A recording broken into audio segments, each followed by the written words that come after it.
Okay, think about the 80-20 in terms of, 20% of what you do is 80% of your business. So I would set up your structure in such a way that it reflects that, because that's really what you want to be found for. And if that isn't what you want to be found for, figure that out and then set up your structure and optimize things based on that.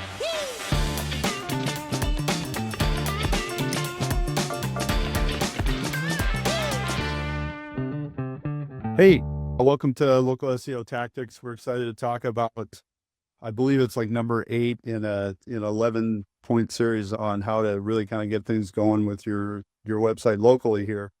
And today's topic is going to be on technical SEO. So I've got some notes here I'm going to bounce back and forth on. And technical SEO is really everything you can do to your site to affect rankings locally. Now, there's a caveat to this. A lot of people think, well, this is all I need to do. Obviously, there's more, depending on a couple of things. Everything you need to keep in mind is, the size of your market that you're in and how competitive it is for that service that you provide. So, if you're a dentist or a lawyer or anybody that's a higher end service, that competitiveness, you need to do what we call technical SEO. And that will probably, you can experiment and go with that initially and just see what that does for the first couple of months. And if it doesn't really push you beyond, let's say, second or third position, at that point, you're probably going to need backlinking to get you up in that top position. And what I'm referring to in terms of position is your natural, where your website is found naturally. Again, you have GBP. GBP is a whole nother entity and how you optimize for that. What we're talking again about is your natural website position in the search, in the SERPs or what have you. So what is technical SEO? So it's comprised of a lot of concepts. And the first, I'm going to go through a couple of these. So the confusion that happens, I think, for a lot of people is when we talk about all these things that you need to work on, you're like, well, where do I start? What's the most important? So I'm going to break it down here real quick on the top, let's say 4 things that you need to work on and what their percentage of importance is as it relates to your technical SEO. So I'm going to just break this down real quick. So crawlability and indexation. So crawlability, we'll get into the definition of all these in a little bit, but that represents around 25 to 30% of the equation that Google looks at to rank you for position. The next one would be site structure or hierarchy. That's between 15 to 20% of the equation. And then mobile friendliness is 15 to 20%. And then it starts breaking down page speed, core web vitals, again, 15, 20%. And then site security. So your site should be HTTPS. So it's got to have that designation, and structured data schema markup is 5 to 10%. And there's an expert out there named Terry Samuels. If you get a chance to tap into him, he's going to be found on YouTube, for sure be able to be found on Google, but his strength, I mean, he's holistically a good SEO expert, but his strength is schema and schema markup. And he does a really good job explaining that. He's even got courses. If you get a chance to check those out, they're really good. And then clean URL structure represents 2 to 5% of the importance. Duplicate content is around 2 to 5%. And then monitoring broken links and errors is another 2 to 5%. So those are rough outlines. And I know the percentages jump around a little bit, but you get an idea of what you should attract or what you should attack first. And in this case, we're going to dive right into crawlability and indexation. So what crawlability is and indexation is dealing with your HTML, or not your HTML, but your site indexing crawlability and indexing. So think of crawlability as, if Google is visiting your site, it needs to see that your site is laid out and structured properly, in that your site maps are all up to date and you're listing all your proper pages on your sitemap. It's your robot text programming, your files are correct. So, and also it has to flow in terms of how your users can navigate it. So basically, and then indexation. So you have like unindexed pages sometimes that are on your site that you need to address. So you either need to redirect them or delete them. Now, be careful there, because if you do re-index them, you need to re-index them properly to like a 303. But then as far as deleting them, be careful, because you're interlinking. If you're just randomly deleting stuff, you've got to redirect your linking, so to speak. And if you don't, it can really mess up your site in terms of getting penalized to some degree for it. So site structure, and we could do, and we probably will, we'll probably do separate podcasts on each of these and YouTube sessions on each of these to really dig into them. And it'll probably start that here in October. So most of you can kind of work with that, with us on that, to work through it for your own site. So site structure and hierarchy, that's a really interesting scenario here. Maybe I'll pause here for a second, see if I can bring up actually, I won't bring it up, but basically it has a lot to do with how your site is structured. And so there's a couple of different scenarios there. You can do siloing, you can do kind of a tree structure, and there's multiple options there depending on your service, or if you're more of an e-commerce type site where your visitors need to get specific information. So if you're, let's say, a clothing store or whatever, like I like to shop at, I think it's called Sierra Design. And so they have a site structure based on, again, men's, women's, kids, and then they have like 4 or 5 different categories. Outdoor, I think they sell like tents and things like that. They're kind of an interesting company in that all they do is they take closeout items from other retailers, if you will, and compile them into their stores. And then they have a structure of men's, women's, and then within those subcategories, let's say women's, there's jackets, shoes, pants, summer, winter gear. I mean, it has a logical hierarchy. The better you do at that, the more effective the crawl is, and obviously usability for the consumer. And so then their time on your site tends to correlate with all that, because they're finding what they need, so to speak. Now, you may ask yourself, I do a lot of things. Let's say you're construction, right? And you do complete home building, and you do decks, and you do roofs and stuff like that. Okay, think about the 80-20 in terms of, 20% of what you do is 80% of your business. So I would set up your structure in such a way that it reflects that, because that's really what you want to be found for. And if that isn't what you want to be found for, figure that out and then set up your structure and optimize things based on that. Mobile friendliness. This is kind of a no-brainer, but it isn't a rule for every business. Well, actually, unfortunately, every site has to be mobile friendly. I should say that. It doesn't necessarily need to be mobile optimized in terms of conversion for your business. If your business is a simple service business, pretty straightforward. I think you need to mobily optimize it for speed and for usability, and then you'll be rewarded for that. There are plugins that will help you with that, but then there's specific site structure that you need to set up for that if yours is more, let's say, mobile friendly or mobile demand. I'll give you an example, like pizza, right? Pizza is something now we can order pretty much straightforward on our phone, right? And the easier you make it for the user, less confusing, more straightforward, the higher chance you're going to get a sale from that versus, I keep using architecture. I'm not saying people aren't going to use your website or your mobile version of it for architecture.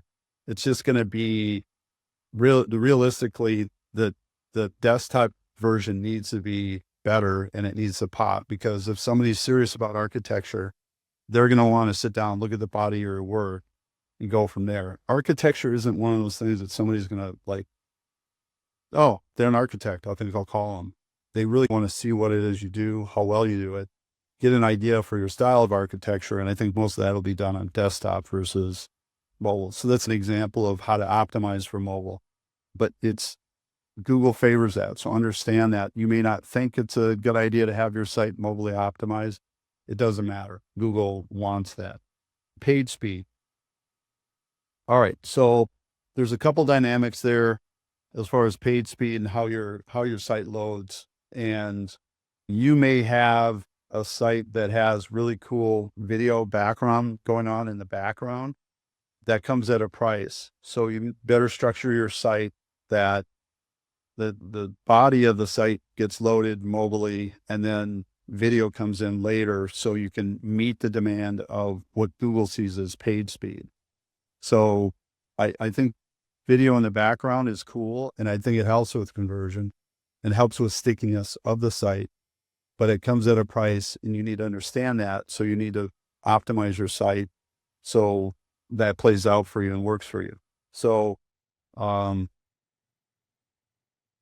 there's a couple other dynamics with page speed or site speed in that.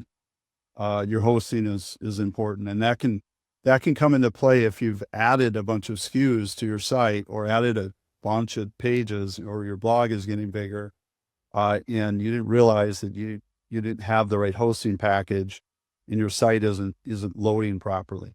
For most of this, that's not an issue, but it is something to be aware of, that if you put a bunch of SKUs on your site, it's going to slow the speed, and therefore Google's going to somewhat penalize you.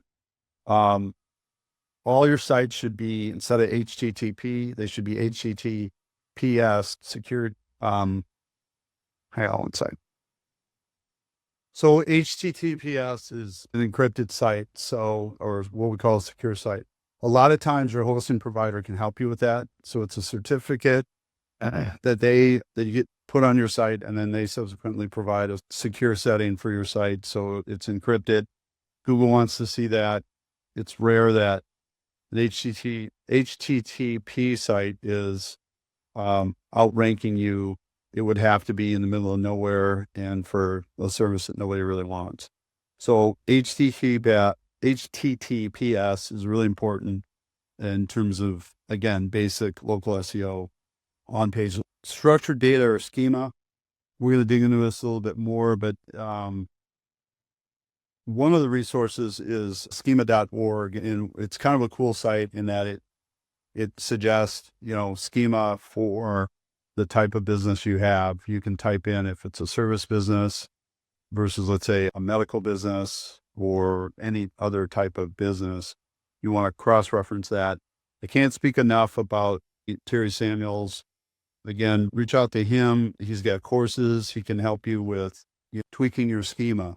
Now understand, we're getting towards the tail end of what's important. So the key is to work on those first 3 or 4 things, get that dialed in, and then refine these last couple of things because of the level of importance. And, once you've really gone through the soup to nuts, and it could take a while, even for an agency, it probably takes us 6 months to a year to get through everything, depending on the size of the site, to really get the on-page site or the on-page work done so the site can get optimized. That's why all this stuff takes time. It's literally hours going through each one of these segments and getting things, tweaked properly. And it, again, depending on how competitive the market is and what it is you're doing on a local basis, that can go fast or it can go slow. So, but I can't say enough about Terry Samuels with his knowledge on schema. And again, all the courses and stuff that he has, check him out. I spend my nights watching people like Terry Samuels. I have no life, but I spend my life, learning from these people because they have so much to offer. So, great man, great teachings that he has. Duplicate content. So again, this is kind of in that last percentage. Everybody freaks out about duplicate content. I think it's relevant, but it's not as relevant as people think. It's in that 2 or 3%, maybe 5% max. type of situation. There's a site out there called SiteLiner. So it's SITE liner.com. You can enter your URL and then it kind of gives you a general feedback of how much of your content is duplicate. Now, what it constitutes duplicate, be careful. So if there's keywords that are repeated, throughout your site, that is relevant to what you do. If you're a roofer, it may constitute that as duplicate content. You're going to mention the word roofer, like all over your site. And so take it with a grain of salt. But if it's saying like whole pages are duplicate, then you really need to fix that. So siteliner.com is an interesting one to check out. All the major tools like SEMrush and Ahrefs are going to have that feature to it as well in terms of duplicate content. Clean URL structure, the example of that would be a good example. Like, it's basically the more complicated your URL structure, the longer it is. Google isn't like that. It's got to be like, if you're a local service business, you would have your website / services and maybe the city that you offer that service in is a good example. But if you keep going beyond that, Google generally tends to penalize you for that. So clean URL structure is really important. And there are tools, again, that can help you with that, with, again, SEMrush and Ahrefs. And then it's just good site building that helps in that area. So there are tools out there for a lot of this stuff. Your Google Search Console should have a lot of the tools that will show you, or will have a lot of the tools that will show you whether things are indexed or unindexed. It'll also show you your site speed, both for mobile and desktop. So those are some of the things that that can help you. You can go out to Google in general and just say site speed, and there's a few tools out there. You can just enter your URL and it'll give you site speed if you don't have access to Google Search Console. I think that's it. I'll keep it real brief, but basically that's it for optimizing your on-site SEO. Again, it's a vague deal. There's a lot of these topics I think we'll dig into and do a deeper dive in the future to give you some insight on what to do. If you have any questions on any of this stuff, feel free to reach out to us to Local SEO Tactics. You can call us, you can email us. We have a site audit as well. And the next episode we're going to be talking about next week is how socials affect your local SEO ranking and what you can do to optimize for that. Some of the steps you can take to connect socials, some things you can do with socials, YouTube channels, things like that are usually helpful. Google likes to see some activity there in terms of, again, it's about know, like, and trust. And Google needs to know that, you're in it and you're not just some simple one level entity. So that would be a great episode. We'll get into that. And also stay tuned. We do Search Smarts. It's just a 5-minute piece that we do on a podcast. It either talks about a tool or just talks about a simple process that you can implement into your business today and go from there. I really appreciate you either listening or watching. We're excited to run down the road with more episodes. Again, we'll see you next week. Thanks.